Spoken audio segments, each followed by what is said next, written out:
All right, everybody, we're going to be graphing an ellipse when it's not centered at the origin. We have x minus 5 squared over 1 plus y minus 3 squared over 9 equals 1. First thing, as usual, we are going to find the center. Yes, this looks very much like a circle. Ignore the denominators, but this part does look like a circle. So our center is going to be opposite sides of 5 and 3. Next, we're going to find a, in this case a squared. A squared is the largest of our denominators. In this case it is 9. If we take the square root of both sides, we get a is equal to plus or minus 3. And again, we get two answers because our power is 2. Or if you want, you can write a is equal to 3 and negative 3. The major axis then is, well, if a squared is located under the y, then, and this is different, it turns out our major axis will be parallel to the y-axis. We say that because our center is no longer at 0, 0, but somewhere else. To find the exact location of point A, we're going to be using the formula h comma k plus or minus a. Now remember, we are affecting the y value because a came underneath the y squared. Or we should say a squared fell underneath the y squared. So it is going to be manipulating the y value of the point that we're going to find. So doing this a little differently, we have h comma k plus a and h comma k minus a. If you wish to see it this way, you may. If we plug in our values, we get h was, we said the center was 5, our k was 3. From here we're going to put in a positive value of a, and we're going to do the same thing. 5, 3, that is our center, and then the minus a value, which is 3, ending us with a point of 5, 6 and 5, 0. These are the exact locations of a, and again, it's going to be vertical. We're finding b squared.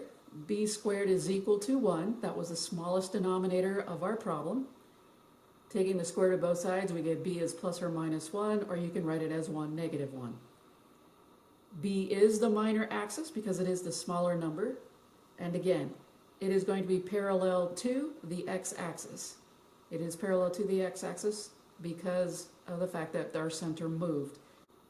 To find the exact location of point B, we're going to be using this formula. So we still have the center formula, but now we have b over here. We got the plus or minus b attached to our h value.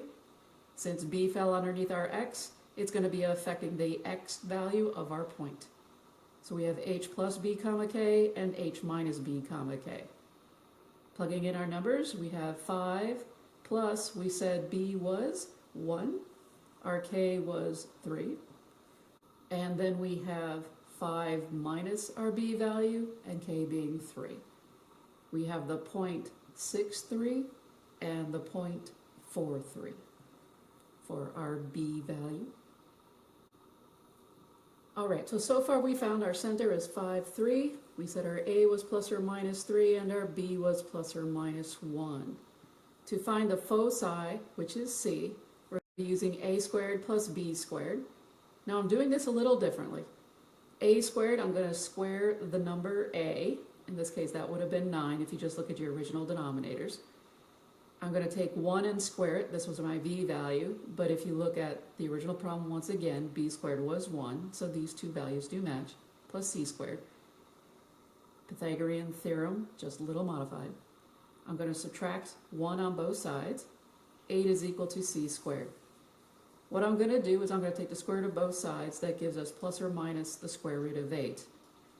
Alright, I do like this one better if you're not using a calculator because it's easier to find. But if you want to reduce it to plus or minus 2 root 2, you're more than welcome to do that. We're going to find the exact location of our foci. We're using the formula h comma k plus or minus c. And again, wherever a was and a fell under y, then c is also going to change the y values as well. Wherever a was, c is. So we can split them up, h comma k plus c and h comma k minus c, giving us, we said h was 5 and k was 3. We have plus root 8 and then doing the same. We have 5 comma 3 minus root 8. And that's it. That is our value for our foci. This is the point, for our foci. Now we're ready to graph. All right, one more time. This was our equation that was given. Our center was 5, 3. We found our A, our B, and our C values. Now you could have left it as plus or minus the square root of 8, or you can do 2 root 2 one more time. I do not care.